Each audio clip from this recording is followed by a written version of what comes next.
Om Namo Bhagavate Vasudevaya. Om Namo Bhagavate Vasudevaya. Om Namo Bhagavate Vasudevaya. Narayanam Namaskritya Naram Chaiva Narottamam Devim Saraswatim Vyasam ततो जयमुदीरयेत् नष्टप्रायेषु भद्रेषु नित्यं भागवत सेवया भगवती उत्तम श्लोके भक्तिर्भवति नैष्टिकी कृष्णाय वासुदेवाय देवकी नंदनाय च नन्दगोपकुमाराय गोविन्दाय नमो नमः। ॐ अज्ञानतिमिरान्धस्य ज्ञानाञ्जनच्छलाकया चक्षुरुन्मिलितं येन तस्मै श्रीगुरवे नमः।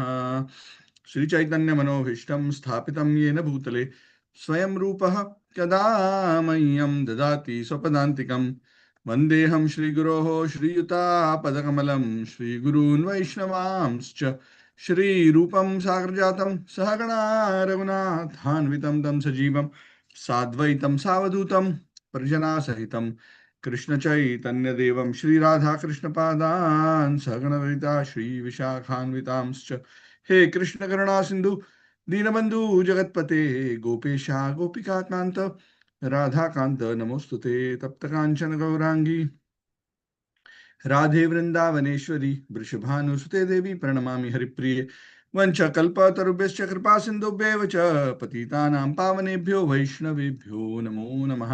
जय श्री कृष्ण चैतन्य प्रभु नित्यानंद श्री अद्वैत गदाधर शिवासादि गौरभक्त वृंद हरे कृष्ण कृष्ण कृष्ण हरे हरे हरे राम राम राम हरे हरे। नमः ओं विष्णुपादाय कृष्णप्रेष्ठाय भूतले श्रीमते राधानाथ स्वामी नामने। नमः ओं विष्णुपादाय कृष्णप्रेष्ठाय भूतले श्रीमते भक्तिवेदांत स्वामी नामने। नमस्ते सारस्वती देवे गौरवाणी प्रचारिणी निर्विशेष शून्यवादी पाश्चात्य देशतारिणे मुखम करोति वाचालं पंगुं लंघयते गिरिं यत्कृपातमहं वन्दे श्रीगुरुं दीनतारणं परमानंद माधवं श्री चैतन्येश्वरं। हरि ओम तत्सत्। Hare Krishna. So sorry for a late update on this one. I wasn't very sure I'll be able to do the class, but by the Lord's desire, it seems possible. So I'm here as a service to discuss the Srimad Bhagavatam in the association of all of you wonderful devotees. We are discussing the ninth canto, ninth chapter today. This particular chapter is entitled The Dynasty of Anshuman. Now, if you remember that we have been discussing the dynasties of kings coming down from Vaivasvata Manu. So in our last class, we discussed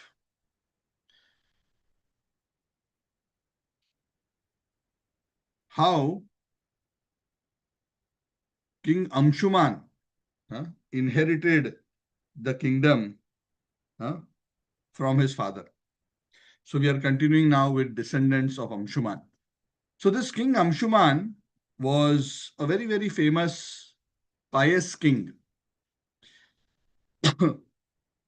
Now, please remember when we discussed the last time in the last class, we were talking about how the sons of Sagara were all killed because of their offense towards Kapila, Lord Kapila. And we also discussed how Kapila Dev very kindly mentioned to Anshuman the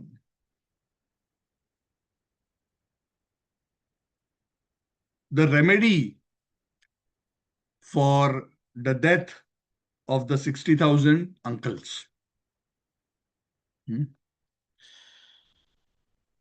Of course, Anshuman was able to please Lord Kapila, and Lord Kapila pointed the horse to him and he took the horse back and the yajna was performed and everything. But Kapila Dev had also instructed Anshuman that you also want to save your uncles, your 60,000 uncles, the only way they can be delivered, because they were burnt in such a manner, the only way they can be delivered to heaven is if their ashes are placed in the water of Ganga. Now, for us at this point, that may not seem like a big challenge. Huh? At most, it may be an issue about getting a leave sanctioned by the boss and getting an air ticket or a train ticket to go to a place where we can put the ashes into the Ganges. But the problem was much, much more complicated. The problem was Ganges river did not flow on earth in Bhumandal. She would flow as Mandakini Ganga only in the heavenly planets. Sagar Muni in due course attained the supreme destination, and his grandson Anshuman, who had successfully, with his composed nature, he was able to please Lord Kapila. He was able to a great degree, fix the problem that had been created by his predecessors. He was appointed as the king by Maharaj Sagara. So Anshuman became the king, and now we are talking about descendants of Anshuman. Anshuman, after he became the king, the main responsibility which he had on his head, other than all the typical responsibilities of a king, is how will I deliver my 60,000 uncles? Because that's my responsibility.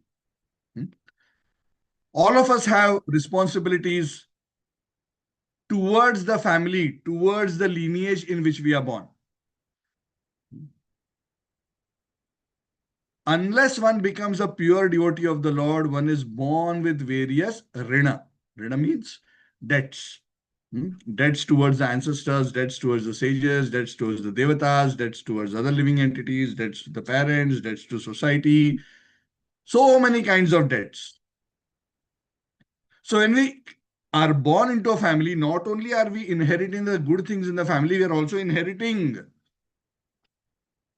the challenges of the family. We are inheriting the blessings, we are inheriting the trauma, we are inheriting the debts. So being born in a particular family, it's not that if I'm born now, I'm to myself. I got a body, now I'm to myself. No. As long as one is in the conditioned stage of life, one is indebted, and if one doesn't repay one's debts, one will be punished by the laws of karma. One who is a pure devotee of the Lord is not indebted to anyone. The Bhagavatam is very clear. Only a pure devotee. Bhutapta nrinam pitrunam. A very famous verse Prabhupada quotes so many times. We as sadhakas should not immediately jump to think that we are on that platform. That verse applies to those who are perfectly engaged in pure devotional service of the Lord. If one prematurely abandons his duties, when one is still at the stage of sadhana and not at the stage of perfection, one will be held at fault. That's why the generic advice for all living entities, continue to perform your material duties according to the Varnashram system. As long as one is not liberated, one has to perform one's duties, not materialistic, material duties according to guna and karma, and dedicate the result of those to the Supreme Lord. And parallelly, for us as devotees, practice the process of sadhana bhakti so that we can develop our love and affection towards the Supreme Lord in the association of devotees. It's very, very important. This is the standard process. This is the standard which you see all the great souls in the Bhagavatam, they have all followed. They're so much more advanced than us, all these personalities, but they are so diligent in the execution of their prescribed duties. They take so seriously the responsibilities that they've inherited, even the problems that they have inherited, which have in this life, in their current life, is none of their making. Is none of their making. But they understand the subtle laws of karma. They don't say, oh, that was my grandfather's problem. Why is it bothering me? It's not bothering me. No, it doesn't work like that. Anyway, so Anshuman, why I'm mentioning this is King Anshuman took this responsibility very seriously. Huh? So Sagar Maharaj passed away. He attained liberation, but he was not able, even though he really wanted to bring Ganges down, he was not able. Anshuman performed lot of austerities like his grandfather Sagar Muni. Despite performing severe austerities, and these austerities were meant to bring Ganges down, he did not succeed. Very interesting. He did not succeed. In due course, he died, but he didn't succeed. Can you imagine? Sagar Muni tried, didn't succeed. Anshuman, his son, grandson, tried, didn't succeed. Anshuman had a son known as Dilip. Dilip also tried all his life by performing austerities to bring Ganges down. He also died without success. My God, 3, 4 generations. Can you imagine? And how seriously they took upon themselves their duty of delivering their ancestors. Very interesting. Dilip's son was the great king known as Bhagirath. Bhagirath, sorry. Bhagirath. This Bhagirath also inherited this responsibility from his ancestors, and he took it upon himself with great devotion. He performed very, very severe austerities. Huh? Even though it's not mentioned here in the Bhagavad, why particularly he was successful, but Bhagirath Muni was successful. King Bhagirath, actually. I'm using the word Muni because he was performing a lot of austerities like a sage. He was successful in pleasing Mother Ganges. Sagar failed, Anshuman failed, Dilip failed. Finally, Bhagirath was successful. Mother Ganges appeared in front of him and she said, I am very much satisfied by your austerities. I am prepared to give you any benediction you want. Maharaj Bhagirath, with great humility, he bowed his head in front of Mother Ganga and explained the help that he wanted. Oh, Mother, please, I need you to come to earth and flow in the place where my ancestors' ashes are lying. Then only they'll be delivered. Then they can go to heaven. Otherwise, they will not be elevated to heaven. As a putra, putrayate iti putra. He who delivers his ancestors from sinful, difficult situations is known as putra. So if anyone wants to live up to being a descendant in a particular line, a putra in a particular line, then he should be able to deliver his ancestors, or at least make a sincere endeavor to deliver his ancestors. So please help me, please help. Mother Ganges said, okay, fine. But you understand, right? That means that I have to come on earth. He said, yes, yes, I know you have to come on earth. Please come on earth. Mother Ganges said, there are two problems. I understand your request. I understand the sincerity of your request, but there are two problems. One problem is that I am flowing with such great force. If I were to descend from the heavenly planets onto earth, the force of my current will be so strong that I will break through the earth and go all the way into Rasatal. That is my force. Lower planets. So who is it who can arrest the flow of my current? If I'm not controlled and sustained, then there'll be a big problem. The earth will be tossed and I will just go straight to Rasatal by breaking through the earth. That is one problem. And I have one more problem or challenge. You are asking me to come on earth. Earth is a place where there are so many sinful people. When sinful people will bathe in me as the Charanamrut of Lord Hari, I will wash away all their sins. But you understand, Bhagirath, what will happen by that? They will deposit all their sins in me. How will I get rid of all those sins? They will transfer their problem to me. Huh? That's what Srila Prabhupada also says, right? So many times. Huh? One may be very, it may sound like a very fanciful idea to become guru. Huh? But a guru must be capable to digest the sins of his disciples. Otherwise, he kills himself.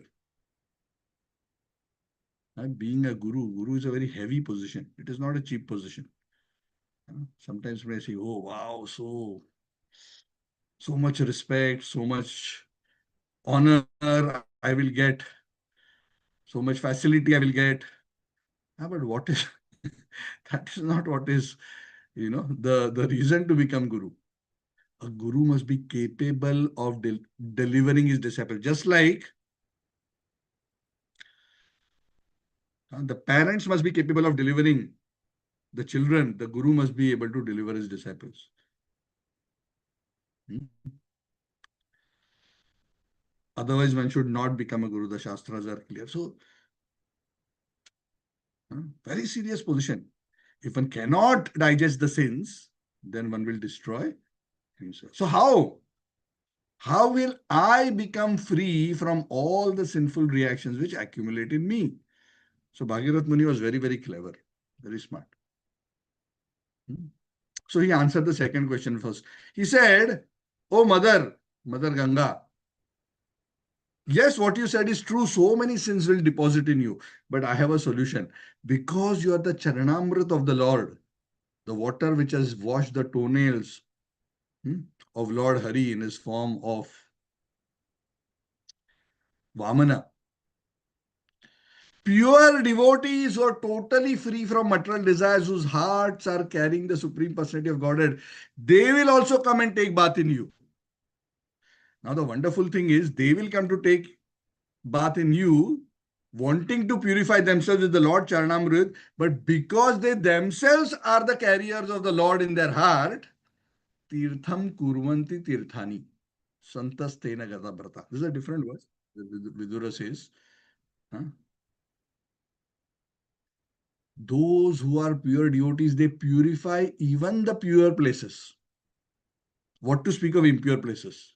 So when pure devotees go into the Ganges, by their influence, because they are carrying Lord Hari in their heart, they will destroy the sinful reactions, whatever is accumulated inside you.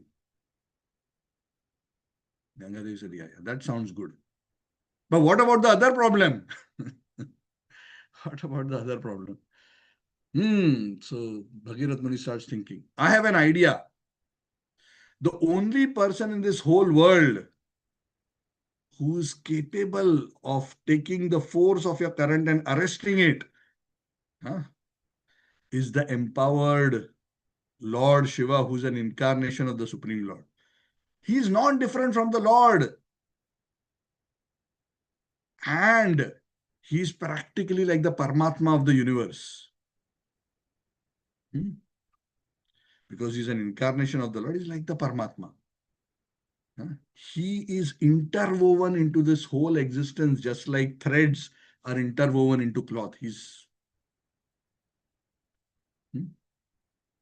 very, very powerful. Mother Ganga said, okay, I agree that Lord Shiva is capable. But who is going to convince Lord Shiva to do this job? Don't worry, I will manage. It's my responsibility. So Bhagirath Muni, Ganga Devi agreed to these two solutions that Maharaj Bhagirath gave. Maharaj Bhagirath then performed austerities after pleasing Ganges. His problem didn't end. He started performing austerities to please Lord Shiva. Very soon, Lord Shiva, being Ashutosh, was very soon satisfied with Bhagirath. So he requested Lord Shiva, he explained the situation. Of course, Lord Shiva knows. He's also being Ishvara, Tattva. He also is all-knowing, like Lord Vishnu. So he said, yeah, okay. Immediately, he didn't, because Lord Shiva knew what was the desire of the Supreme Lord. He knew what pastime is unfolding. He knew ultimately it was the desire of Lord Hari to bring Ganges down to earth. In this world, on this planet, Lord Hari is present in various ways, scripture says. It's not mentioned here, but it's mentioned elsewhere in the Bhagavad. In the form of Mother Ganga, in the form of Tulsi, in the form of the Vaishnavas, in the form of the holy name, in the form of the holy Dham, in the form of Srimad Bhagavat. These are all ways in which Lord Hari is present here. So the Lord purifies conditioned souls and sinful souls and helps them to elevate themselves through all these very merciful forms. Lord Shiva said, Tathastu. Of course, that pastime is not explained in great detail here. I remember this question was asked in the last class, not discussed in great detail. Here, it was discussed earlier. But Lord Shiva agreed, and as we all have discussed earlier, Mother Ganges comes and on Lord Shiva's head in his jata, Lord Shiva captures her. He takes the full impact of the current, which nobody else could have done, and he captures her in his head, and then from his hair, a trickle comes out. Controlled flow. Controlled flow. Correct? Yes, even when mercy is given, mercy has to be given in a controlled way. Correct? Sometimes we try to act too smart and we go and ask big things from the Lord. And we don't think whether we are capable of handling if the Lord says Tatastu.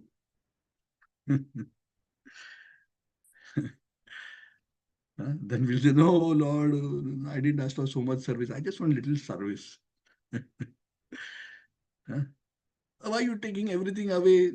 Krishna said, you asked for pure devotional service. Why are you now complaining? No. This is not what I meant. Just give me little. Don't give so much. So we have to be willing to deal with. So readiness to accept great blessings, accept great power in the sense of ability to serve the Lord in the devotional context. One has to also have the right container to receive. It's not so easy to receive. Otherwise, one will be simply washed away. So the Lord is also careful when he gives. That's why even the Guru is very careful when he gives an instruction to the disciple. Is the disciple capable of following or not? Lord Ram, what he will tell Hanuman, he will not tell the squirrel the same thing. The Lord knows the capacity of every living entity. He knows their level of advancement. He knows their level of devotion, dedication, and level of attachment or detachment. Anyway, so Lord Shiva made a controlled flow. And once that was done, when Lord Shiva arrested Ganges, then Bhagirath Muni said, okay, Mother Ganga, now you are situated in Lord Shiva's hair. Now, please fulfill the blessing that you agreed to give to me. Please wash away the ashes of my ancestors. So she says, where to go? You guide me. So he was sitting on a chariot, and Mother Ganges from Lord Shiva's hair came and she was flowing. She was flowing, and he was in a chariot going fast, so that he doesn't get washed away. And he was going, and Mother Ganga was following with great force, purifying all the lands and the people that she was connecting with. Finally, Bhagirath Maharaj went to the place near Kapil Dev's ashram where the ashes were still there. It is said the ashes were still hot. Still hot. 3-4 generations got because of the offense that they had committed. And by the touch of Mother Ganges to all the ashes, the 60,000 mounds of ashes, all the 60,000 uncles, actually in this case not even uncles, great uncles, and they're uncles of Anshuman. Anshuman's son is Dilip, Dilip's son is Bhagirath. All of them got liberated means they got liberated to go to heaven. Not liberated in a spiritual sense, but they were freed from their offense. There are different kinds of liberation. Liberation from sin, liberation from the bondage of a preta body so that one can ascend to the higher realms. These are also various kinds of mukti. Not mukti from the cycle of birth and death, but mukti from that particular uh, entrapment, that particular difficult situation. So the Bhagavatam glorifies Mother Ganga. Just by being sprinkled by the water of Mother Ganges, they went to heavenly planets. So the Bhagavatam is encouraging everyone. He's saying, just see, their ashes were sprinkled and they went to heaven. Imagine if you worship Mother Ganga, how much benefit you will get. Hmm? What to speak of those who with great devotion worship Mother Ganga, what benefit they will get. Hmm? And then glorifies Ganga by saying this immense potency of Mother Ganga comes because she emanates from the lotus toe of the Supreme Lord. She is able to deliver everyone from material bondage. Hmm? So don't think this is an exaggeration. This is the truth. If with faith one approaches Mother Ganga will definitely give the effect that is promised herein. Hmm? So this was the brief description of the pastime of Bhagirath. And because Mother Ganges was brought to earth by Maharaj Bhagirath, one of the names of Mother Ganga, especially when she flows on earth, is known as Bhagirathi. The one who was brought by Bhagirath. She's like considered like a daughter of Bhagirath. Bhagirathi. Very nice. See, he has become eternally famous because Mother Ganges took his name. Bhagirathi. So this is the brief description of Maharaj Bhagirath. The Bhagavatam continues in the Descendants. So Bhagirath, Anshuman, Sagar, and then his grandson Anshuman Dilip from Dilip we come to Bhagirath, and from Bhagirath he had a son named as Shruta. Shruta had a son known as Nabha. This Nabha is different from the Nabha which was earlier described. This Nabha had a son Sindhudvipa. From Sindhudvip came Ayutayu. From Ayutayu came Rituparna. Then there are some small points mentioned. Rituparna had a friend and he taught him the art of gambling. Nalaraj, and then Nalaraj taught Rituparna how to control and maintain horses. The son of Rituparna was Sarvakama. And Sarvakama had a son known as Sudasa, whose son was Saudasa. Now, after giving all these names, the Bhagavatam starts telling an interesting pastime about this king in this dynasty by the name of Saudasa.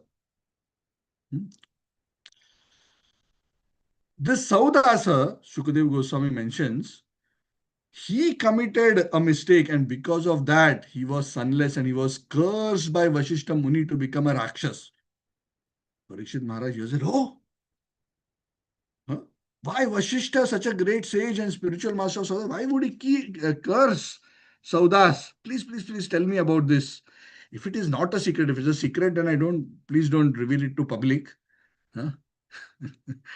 Sometimes we don't want to reveal some things which will offend and, um, cast, how to say, spoil or malign the name of great soul. So if it's not a secret, then please tell. Why? I'm just curious. How come Vashishta cursed his own disciple? Shukadeva says, yeah, can. Not secret. I can share.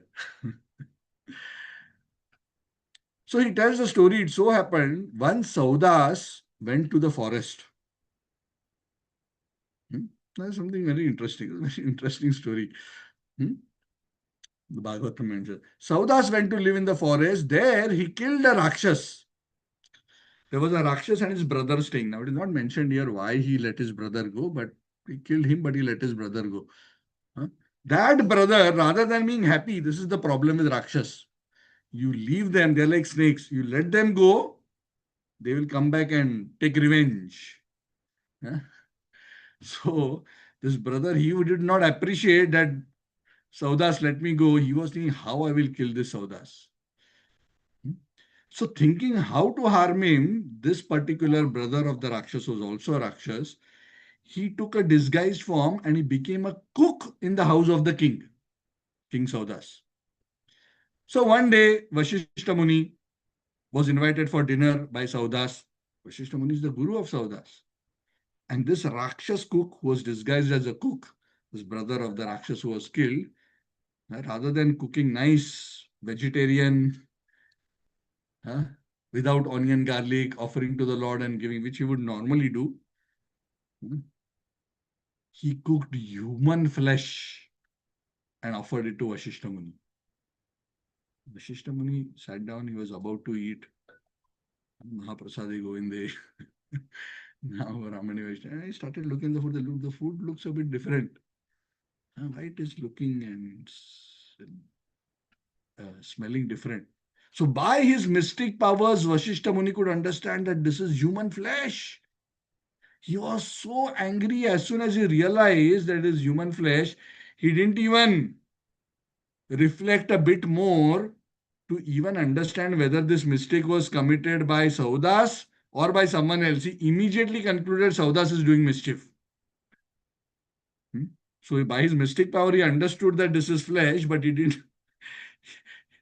It seems like his fuse went out so fast that he didn't even wait to reflect to find out the reality of who had done this mischief.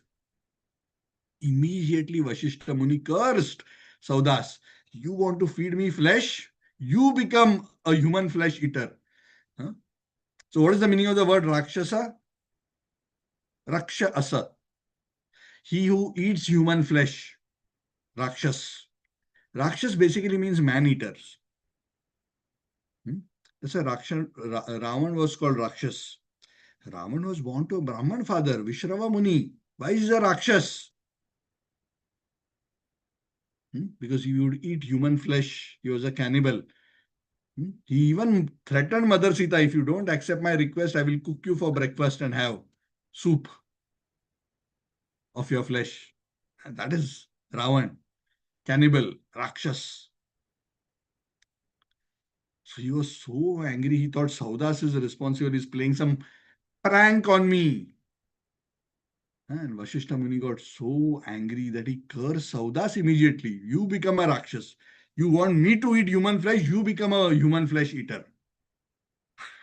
Saudas had no idea what was going on.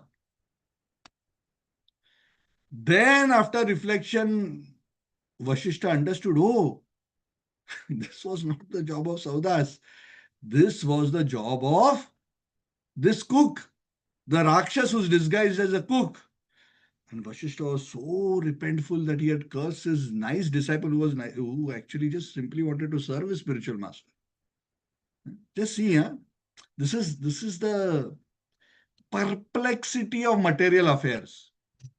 Sometimes we are all good, we do all the right things, but things go wrong. Correct? What Saudas, maybe he made some mistake in his previous lifetime, but just see how karma comes back and comes in such intricate situations that in this situation, for no fault of his, he got cursed. Of course, nothing happens without a cause. It must have been a past karma. It's not mentioned here what it was, but definitely this is how Gahana karmano gatihi, Krishna says. To understand the intricacies of action and reaction is not at all easy. Very, very difficult. So he became very, very repentant, but too late. Curse already given. So he had cursed him to become a Rakshas for 12 years. So he became so repentant, this Vashishta Muni. So he undertook a 12-year vow of austerity to cleanse himself from the offense of cursing a faultless person. Can you imagine the integrity? He didn't simply say, oh, sorry, I made a mistake. Let's forget it. It's your karma. You deal with it. Must be your fault. Otherwise, why God will do like, no, he didn't give all these excuses. He took responsibility. I made this mistake. He performed austerities to purify himself. because without properly discriminating, he had cursed. So when we punish innocent people, there are serious reactions. You see the example of great. So Vashishta is not an ordinary soul. He's a Brahma Rishi. He's a self-realized personality. And very soon he will become a pure devotee when he will establish his relationship with the Supreme Lord Ramachandra.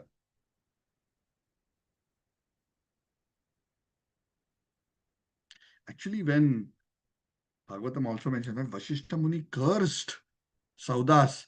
Saudas also, because he knew I didn't make a mistake. He was about to curse Vashishta in return. But Saudas' wife, huh, she immediately, her name is Madayanti, she immediately forbade him. No, no, no, no. You don't do the same mistake that he is doing. Huh? So sometimes a good saintly wife, huh, she makes sure the husband doesn't lose perspective. Huh? So he didn't curse. So that was good on his part. Otherwise, he would have to go through another set of reactions for doing that.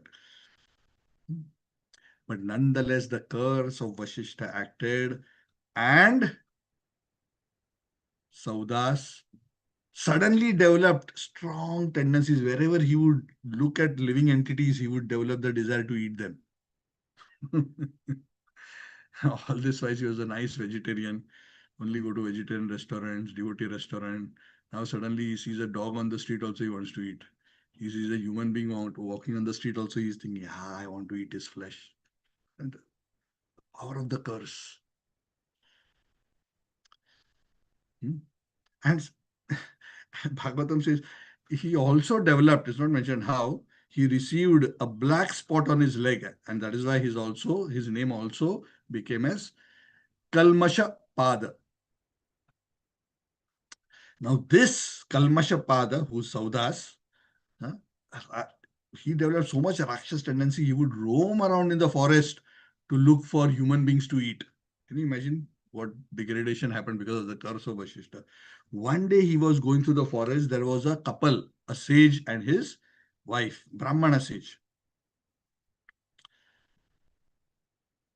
The Brahmana and his wife were actually in the forest in the process of uniting to produce a child. And they had not even completed the act. In the middle, this Rakshasa Saudas, Kalmashapada, interrupts them. He pulls the Brahmana husband away.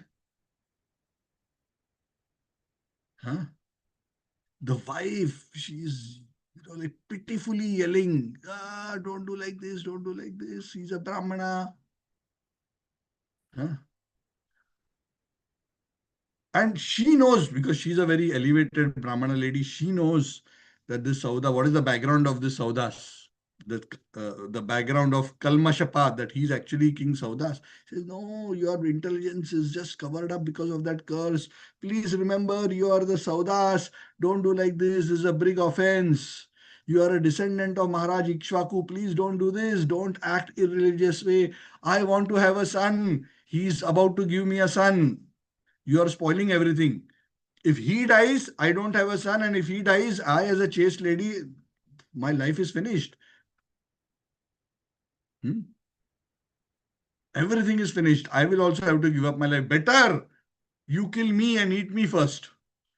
So pitifully, she was petitioning and crying to Kalmashapad, Maharaj Saudas. Do not do this. He's a highly qualified Brahman. He is engaged in worshipping the Supreme Lord. He's a devotee. Don't do this. Huh? She gives many arguments, but Kalmashapad heart is not at all moved. This is what happens. This is one of the things Prabhupada says, those who are into meat eating, their hearts become very hard. The element of compassion and sensitiveness disappears. Because he was Rakshasa, his heart had become so cold and hard. He was unmoved with the pitiful cries of the Brahmani. Hmm? He continued to, in front of that chaste lady, ripping apart this Brahmana and eating his flesh as a Rakshas. My God, what a gory sight. She was so struck with misery and also anger. She cursed. Already Saudas was cursed to become Kalmashapad. On top, she gave one more curse.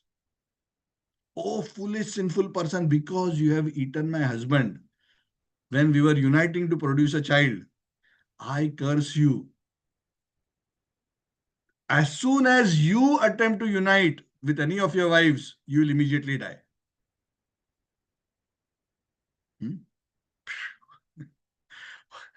One curse led to him to become Rakshasa. That caused him to commit more offenses. And that's how the soul degrade.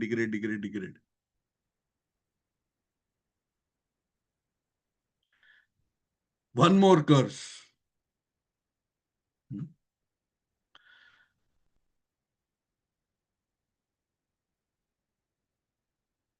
But this guy in that Rakshasa form, he was so heartless. He was least, but he ate and he left the place.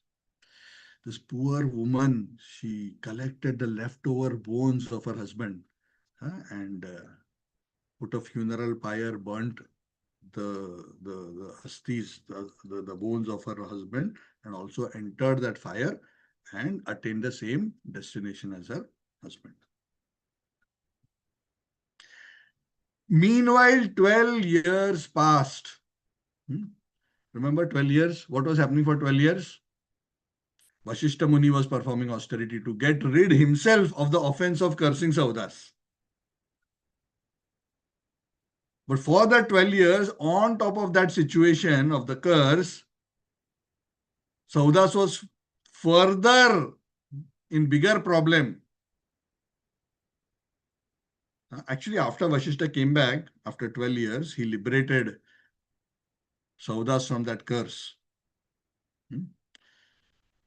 And then Saudas told his wife, then he came back to normal consciousness. The Rakshas mentality went away. He said, okay, now I want to have children to produce progeny. And the wife told him, "Oi, you don't know what you did when you were Rakshasas.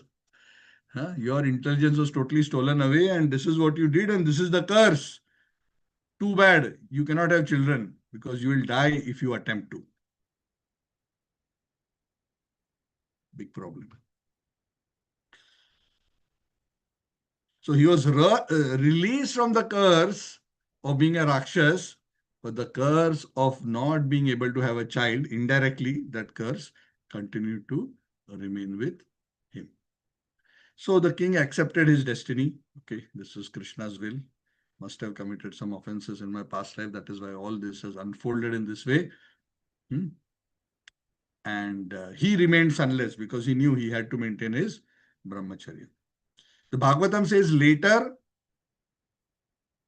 the king requested Vashishta because he needed a progeny to continue as a king. He requested Vashishta to beget a child in the womb of Madayanti. So that child in the womb of Madayanti, for 7 years he remained in the womb of Madayanti. He wasn't willing to come out. So it says Vashishta Muni took a stone and struck the abdomen of Madayanti with a stone, and then only the child was born. And that is why that particular child was known as Ashmaka, the child born of a stone. It's an interesting story. What all happens? Hmm? So then Ashmaka is the descendant, after Saudas. From Ashmaka, Balika was born. An interesting point is mentioned about Balika. He also was a king. Apparently, it seems that this king Balika had an issue with Parshuram. But because this Balika was always surrounded by women, even though Parshuram became very angry at him, he wanted to kill him. Parshuram didn't want to hurt the women. That is why Balika's life was saved. That's why he's also known as Nari Kavacha. Balika is also known as Nari Kavacha, one who is protected by women. So Parshuram killed so many Kshatriyas, but this Balika was saved because he was always surrounded by women. The details are not mentioned here, so I do not know that detailed pastime, but this is what is mentioned here in one verse. So it is said Parshuram vanquished all the Kshatriyas, but from Balika, his descendants, the Kshatriya Vansha, continued. That's why he is also known as Mulaka, or the root of the Kshatriya dynasty. So many of the Kshatriyas that came in Surya Vansha later were descendants of Maharaj Balika. Balika's son is known as Dasharatha. This is not Dasharath, the father of Lord Ramchandra. Came a son known as Dasharatha. From Dasharatha came a son known as Aidavidhi. From Aidavidhi, Vishwasaha was born. From Vishwasaha, the famous King Maharaj Khatwanga was born. Very interesting, Khatwanga. This chapter ends with the pastime of Maharaj Khatwanga. So I'll briefly mention. Very, very sweet pastime. Prabhupada quotes Maharaj Khatwanga very often. Anyone here knows what is the speciality about Maharaj Khatwanga? Without telling the whole story in a very short Hare way. Krishna Prabhuji, I can try. Yes, Taran Prabhu. So I Yeah. think he went to Vaikuntha in just fraction of second by setting himself in the memory of Krishna, because he was helping the Devas previously, and then he only left few minutes when he came back into the Ayodhya, and then set himself in the memory of Lord and leave the body. Yeah, correct. So Prabhupada often quotes the example of Khatwanga Muni as the example of a person to say that one can become Krishna conscious even in a few moments and go back to Godhead. It is all a matter of Antakale cha mameva smaran. Antakale cha mameva smaran muktva kalevaram yaprayati samadbhavam yati nasti atra samshaya. If one can fix his mind on the Lord and leave the body, without doubt, he will achieve the supreme destination. The most perfect example of this is Khatwanga Maharaj. Prabhupada repeatedly across various purports gives the example of Khatwanga Maharaj. So this pastime is mentioned here. What is the pastime? This Khatwanga Maharaj was very, very powerful and accomplished. He was so accomplished and was so unconquerable because of his extraordinary power that the Devatas petitioned Khatwanga Maharaj that we have some fights and some issues with demons, with the Asuras. Can you please help us in our fight? Can you imagine? Devatas taking help. So in the past, some very, very powerful kings, they were so great in their prowess that even the Devatas would take their help. Khatwanga Maharaj was one such person. And very kindly, even though it was none of his problem, because the Devatas are devotees and they are fighting against demons, he spent long time assisting the Devatas in fighting with the demons. So finally, everything was done and the Devatas were victorious and all that. And the Devatas told Khatwanga Maharaj, please ask for any blessing. We are very pleased with you. So he was fighting for so long and he was thinking, what benediction you want? So he asked for a very, very queer benediction, a very strange benediction. He asked, I want to know how much time of my life is left. Now, this was a very strange question to ask. This is a very strange question to ask. Now, why he asked this question is very interesting. When the Devatas wanted to give him blessings, he was normally the Devatas were expecting what? He'll say, oh, I want to come to heaven, I want to enjoy, I want this, I want that. But Khatwang Maharaj, because he was a great devotee of the Lord, because of his seva of assisting the Devatas, he associated so closely with the Devatas and he saw their lives. He saw the mess in their lives. He saw the anxieties in their life. He started thinking, Arey, people all want to go to heaven. People in heaven also are so miserable. They are also in problem all the time. Brahma bhuvanal loka punaravartino arjuna. From the lowest planet up to Brahma loka, everyone. Birth and death, birth and death. So many misery. Adi Bhautik, Adi Devik, Adhyatmik. Everyone is suffering. Indra is suffering. All devatas are suffering. Anyone who's not a liberated soul, who has not transcended the modes of material nature, is suffering, no matter which planetary system. So he was already feeling, many people want, right? Many people in life, we sometimes want, we see some things from a distance and we think, this is my goal of life. This is the milestone I want to reach in life. Once I achieve this, I will consider my life successful. Hmm? How many of us have actually, in our own lives, may not be, goals like Indrapada, but in our own lives, many milestones we set for us. If I only achieve this, I'll be happy. If I achieve this, I'll be happy. If I achieve, huh? But how many of us, and I'm sure all of us, in our own lives, so many things we wanted, so many things we didn't get, but so many things we wanted and we got. But after attaining which we realized, oh, it is not so wonderful. You know, it's not that my life has become wonderful after I achieved this. I thought my life will become so nice after I get this. Whether it's a job, whether it's a degree, whether it's a nice house, whether it's the girl or the boy that somebody wants to marry, whatever it is, you can fill in the blanks. Just reflect on your own life and see. And then sometimes foolishly, because we are conditioned, we think, no, no, no, maybe I didn't select the right option. Maybe this is not what actually will make me happy. I should have actually, that goal would be the better goal. And then we start chasing another goal. So this Maharaj Khatwanga was so intelligent. He saw the devatas closely and he said, oh, material life is miserable. He became convinced. That was the benefit of his seva to the devatas. Very convinced material life is miserable. So when the devatas asked him for a blessing, the devatas thought he will want some extraordinary blessing. But all he was interested to know is, so long I've been serving you, what? Human form of life, precious, I want to go back to God. How much time I have left? He was not interested in material enjoyment. He asked the devata, please tell me how much time I have left. And they told him, you have just a few minutes. Prabhupada often says, one moment left. The Bhagavatam explained this as one muhurta. Muhurtam ayur jnata vaitya. Muhurta, of course, Prabhupada translated as for 1 second only, but a muhurta technically,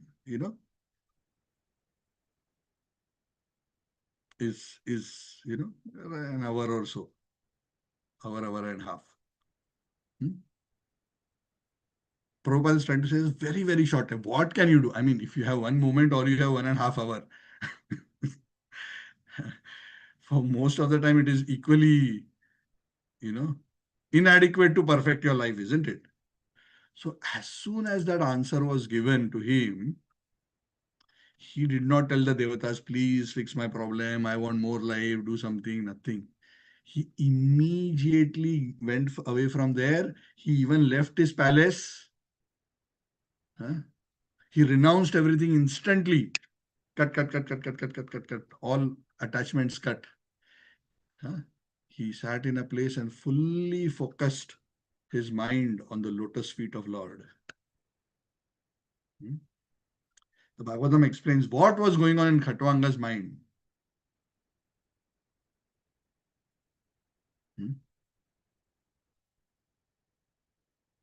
And essentially what was going on in Khatwanga's mind is that all these material religious principles will not take me anywhere. I have heard so many things from great devotees and Brahmanas who are worshipable for me. All this kingdom, family, opulence is not the words of the Brahmanas, and from the words of the Brahmanas, I can understand that this karma kanda, heaven, all not really. Nothing is more substantial than the Supreme Personality of Godhead. The real goal of life is to attain pure devotional service to the Supreme Lord. The devatas are willing to give me anything, but I don't want to. I don't want to be like them. I don't want their benedictions because I don't even want what they have. I am very clear. I am only interested in the Supreme Personality of Godhead. I'm not interested in this material world at all. I don't want any material benedictions. Even these devatas who are situated in higher planets, this is all given in the verses. I'm just summarizing it for you. They are also agitated. Their mind, their senses, their intelligence is agitated. Why would I want to be in their situation? Huh? I will just change my position from one miserable situation to another miserable situation. Why they are also suffering? Because they have not realized the Supreme Lord, even these devatas, because they are not pure devotees. They have also failed to realize the Supreme Personality of Godhead who is situated in the core of everyone's heart. Huh? So if they are also feeling, why would I want to become like them? The right thing for me to do in the current situation where I have only one muhurta of life left is to give up all my attachment to everything material. I should engage my full faculty of my consciousness to absorb myself in the thought of the Supreme Lord and surrender to Him fully. Sorry, just give me a minute. The door is ringing. Yes, sorry.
Haribol. So sorry. Somebody was at the door, two different parties. Nobody else is here. So my apologies. So this is the nature of the material world. Huh? So material world will continue to harass us, even if we are practicing devotional service. Khatwang Maharaj could very clearly see through the sham of the promise of material happiness. Krishna in the Bhagavad Gita says very nicely, who's a wise person? Huh? Amongst the godly qualities, godly attainments, Krishna says one very interesting thing. Janma mrityu jara vyadhi dukkha doshanu darshanam. He who can clearly see that the real problem of life is being entrapped in the cycle of birth, and that doesn't matter. Abrahma bhuvana loka. The janma, mrityu, charavyadi, birth, old age, disease, and death. Birth, old age, disease, and death.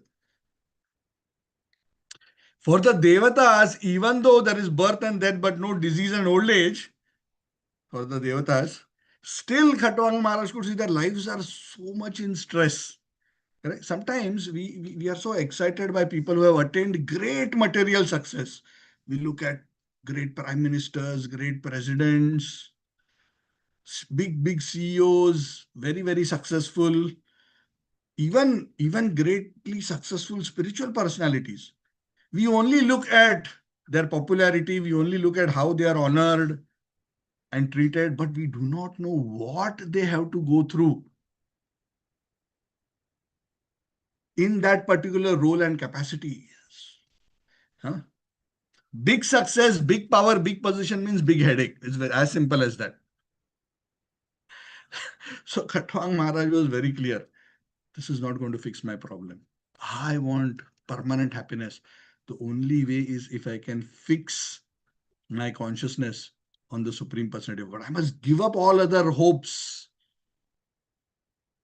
of any enjoyment in any other thing and fully take shelter. Like Krishna says in the Bhagavad Gita, Sarva Dharman Parityajya Mam Ekam Sharanam Vraja Manmana Bhava Mad Bhakto Madhyaji Mam Namaskuru. He was very clear. Yes, from all the devotees, all the Bhagavatam classes that I've attended, I know what I should be focusing on at this point in life. Now, he was not lamenting, oh, I did so much seva to God. God, this is what you gave me. Huh? Huh? So much I served your devotees, the devatas, so much, but this is what you give me. Huh? All my life went in serving them, and finally I find out I have only one muhurta left. He didn't complain. He saw it as a blessing. He saw that adversity as a blessing. I am so fortunate. Prabhupada says at least Khatwanga Maharaj was fortunate to know he had one muhurta left. So at least he could focus his mind on the Supreme Lord. We don't even know that. Do we know? Hmm? Do I know whether I will successfully complete this Bhagavatam class? I don't know. I don't know what is Krishna's plan. I don't know how many breaths he has given to me. Hmm? So this material happiness is not to be pursued. Manorathen asati dhavato bahi. One must give up all this phantasmagoria of hoping for any real pleasure to the soul from anything other than the lotus feet of the Supreme Personality of Godhead. So he was so convinced because of his previous practice. It's not so simple. Most people who would be in this kind of a situation would curse the Lord or think about, oh, what should I do? Huh? How should I enjoy the remaining 1 hour? But he gave up everything. He focused his consciousness on the Supreme Lord. He gave up his false identity of a king and any other thing. Shive Sarup Hoy Krishner Nityadas. I am just eternally. Kopi Bhartur Padakamalayur Dasa Dasa Anudas. In his original position of eternal servitorship, he engaged himself in rendering devotional service to the Lord and absorbed in the Supreme Lord. He gave up his material body in that one muhurta, at the end of that one muhurta, and went back home, back to Godhead. That attainment, which is so difficult for so many great souls, who take hundreds of years, sometimes even lifetimes, to achieve. Khatwanga Maharaj's example is given as the person who managed to do that in one muhurta. Prabhupada often translates one moment. He gave up everything, fixed his mind on the Lord, gave up his body, went back to Godhead. That's why when Prabhupada is asked, Prabhupada, how long does it take to become a pure devotee? Huh? You're not reading Bhagavad Gita? Prabhupada, one moment. You're not reading? Huh? So that is the greatness of Khatwanga Maharaj. This particular chapter ends, the last verse, verse 49. It's a very beautiful verse. It glorifies the Supreme Lord, the Supreme Absolute Truth, the Supreme Personality of Godhead, Vasudeva Krishna, who's so difficult to understand. People with impure intelligence think that the final Absolute Truth is impersonal or is a void, but he's Ashunya. It's a very beautiful verse. I'll recite this verse as we conclude this chapter. Very nice verse. Yat tat Brahma Param. Sukshmam, that very subtle supreme truth. Ashunyam, it is not shunya, it is not void. Shunya kalpitam, some people think it is impersonal and void. But what is it? Bhagavan Vasudeve iti. It is actually Bhagavan Vasudeva who is the supreme truth. Yam grinanti hi satvataha, whose glories are always chanted by the pure devotees. So Maharaj Khatwanga absorbed his consciousness in Lord Hari, Vasudeva, Krishna, and attain the supreme destination. Jai. Khatwanga Maharaj ki Jai. So we're going to pause here. Any questions or comments we can take? Thank you. And my apologies for the short disturbance. Yes, Prabhu. Tarun Prabhu, go ahead. Prabhuji, Hare Krishna. I have a question in different context, but I can ask. Can I ask Yeah, just go now? ahead, go ahead. Yes, yes. Yeah. Go ahead. Prabhuji, question is in context of Jara. So I was going through the previous videos of where you basically reference that Jara, who basically shoot the arrow to Krishna during his pastime of Krishna Lila. He was an incarnation of Bhrigu Muni, and based on the Mahabharat Tatparyam of Madhavacharya. So, and the question is now further that gave me a curiosity to know means if that happened during the time of Satyuga to identify who was the supreme in Trinity. So, so the Leela, the Venkateshwar Bhagwan Leela, is present since the time of Satyuga on earth. Yes, yes. So that pastime of Bhrigu Muni, yeah. And Bhrigu Muni kicked Lord Hari on his chest. Yeah, Then Mother Lakshmi left left. Vaikuntha Yes. and came down, right? And then the Lord comes down in search for her. I do not know what is the exact timeline or time lapse between Venkateshwar's appearance and their marriage. I'm not very sure. I don't know in top of my head. But it is understood that very soon after that episode, Mother Lakshmi left, right? Yeah. So I would think that it would be something like that. But I don't know the timeline for sure. See, so many of these pastimes are so beautifully woven and interconnected. Yeah, that's where I was Mm. feeling confusion. But yeah, Mm. that's the question which I was having. Yeah, yeah, yeah. So many things. Anyway, this pastime of Jara and all that also we'll discuss when we discuss the 10th canto. We are close to 10th canto. We are about to complete ninth, not about to complete, we are still on the ninth chapter, but we will, Krishna willing, this year in 2026 enter the 10th canto.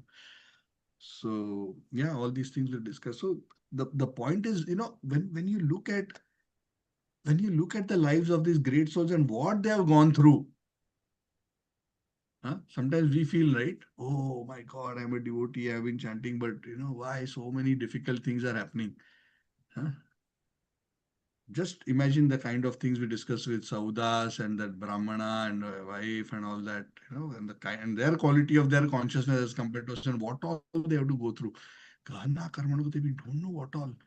Bhishma had to lie down on a bed of arrows. So how karma manifests in various ways, how Krishna's will manifests in various ways is very difficult to understand. So the lesson for all of us is we must have faith that Krishna's will unfolds in mystical ways which we may not be able to fully fathom. And this is very important for us in the long term to maintain our faith and steadiness in our practice of Krishna consciousness. This is very important. Otherwise, we will not survive. If they have to go through all this, who are we? We are so small. When Bhishma Dev was lying on the bed of arrows, I've mentioned this many times. I'll mention it again because it's very important. Vishnu is on the bed of arrows. He's looking at all the Pandavas. And he's remembering all that happened to the Pandavas in their life. Problem after problem after problem. Assassination attempt after assassination attempt. Injustice after injustice. Even though everything they did right. True. And there are some beautiful verses. I don't know them by heart. Bhishma is saying, this is Dharmaraj. This is Arjun, the friend of Krishna. This is Gadadhari Bhim. All such perfect, pure devotees, perfectly following all dharma, but so much they had to undergo. And he was trying to think why this may have happened to them, why this may have happened. And after thinking for some time, Bhishma Dev says, I cannot figure out. Pure devotion. He says, the only thing I can think is this is the inexplicable will of the Supreme Lord. See, this is one thing we have to understand as practicing devotees. We have this strong urge, Krishna must explain everything to us. Why you're doing like this? Krishna has to explain his plan. He has to share, Tarun Prabhu, Sridhar Prabhu, I'm sending you draft. Please review it. This is what I'm going to do through you. Sarah Lakshmi Mataji, this is what I'm going to do to you. Anand Sundari Mataji, all this. Please cooperate. No, Krishna's exams come, his tests come in real time. Even for the greatest of devotees, you don't know what Krishna has planned. And Krishna expects us to surrender every moment to him with whatever his will unfolds. This is the difficult part of full surrender. This is the difficult part. To worship, to chant, all that is energy, effort, but that is not the difficult part, is to cooperate with the Lord's plan in a willing way and continue to surrender him and remember him favorably at every moment. Tattenukampam susumikshamano bhunjanamev atmakritam vipakam. Oh Lord, I cannot figure out why I have to suffer all this, but I know from Shastra, from Guru, from Sadhus, that I must have done something wrong. Or it is a will of yours, you want something to be achieved, you want me to be an instrument, I'm okay with that also. If I have to suffer because you want to use me as an example somewhere for something, of course, devotee doesn't think that actually I've not done anything wrong. Krishna. We don't think like that. A devotee always thinks I must have done something wrong. Even though the Lord may use him. You understand, right? It is not our job to think that I am wonderful and Krishna is using me. We should always think that I must have made some mistake. And Krishna is giving me a token of the punishment. Krishna appreciates that consciousness in a devotee. Tattenukampam susumekshamano bhunjanam eva atmakritam vipakam. He's not the problem. That guy is not the problem. This is not the problem. Krishna is not the problem. I am the problem. Atmakritam vipakam. Ridvag vapu. Rid means in your heart. There is no resentment. You are accepting it as Krishna's mercy. I accept. I can't understand, but I accept. Must be something. I understand you are compassionate. I understand that I cannot understand your will and how it manifests. But I can understand that it is for my good. I have that faith. That is very difficult. That comes with strong faith and with strong sadhu sangha. It's not easy. That faith is not easy. That is what we are aspiring for. If we want, Ridvag Vapubir Vidadam Namaste. Jivetayo, he who lives like that, Mukti Pade Sadayaba. He is entitled. He has a claim to perfection. So all this, why I'm mentioning this is you're saying Jara, then this happened, this is this. We may try to explain in some ways, but we will only know a speck of what. Everything that Krishna does, there are millions of reasons behind it. Not everything is published. Everything is published. So it's okay. Our Lord is wonderful. He acts in wonderful ways. We are his servants. Let him do his play. Our job is to cooperate in his play and continue to serve him in whatever way. If we can develop this consciousness, we are set on the path to perfection. If we are not, we have to work towards it. Correct? You agree, Prabhu? Yes, Prabhuji. Hari Hari. I am also very, very far away. But at least we should know this is where we have to go. Huh? Okay, thank you. Any other question, comment? Sorry, I went a bit Hare over Krishna. time. Thank you. Yes, yes. Thank you, thank you. Thank you, everyone. Granthara Srimad Bhagavatam ki, Jai Shri Prabhupada ki, Jai Samved Gaur Bhakta Vrinda ki. Hare Krishna and Hare thank Krishna, you. Prabhuji. Thank you very Hare much. Krishna, Jai Prabhu. Dandavat pranam, Prabhuji. Namaskar, Hare Hari Krishna. Bol. Hare Krishna, Prabhuji, Dhavat Pranam. Hare Krishna, Prabhuji. Nitin Thank you. Priya, Archana Mataji, Sridevi ji, Anand Sundari Mataji. Thank you, thank you. Thank you all Hare very Krishna, much. Prabhu. Very kind Thank of you. you. Thank you, Prabhuji. Hare Krishna. So I Thank will you. let you know Tuesday Krishna willing. My mother has a surgery day after, so Monday I'll be a bit busy. I don't know what will be the situation on Tuesday evening, so I'll keep you informed. Today also I informed late because I didn't know how I'll be placed in the evening, but somehow I have been available. So we have spent one muhurta discussing Harikatha. So our life, at least for this last one muhurta, has been very auspicious. So slowly, slowly, from muhurta to muhurta, moment to moment, we hope that we'll be absorbed in Krishna consciousness. Okay, so let's see how Krishna's will unfolds, and we get more and more opportunities to discuss the Lord's glories. Thank you very much. Hari Bol. Srila Prabhupada Hare ki jai. Krishna.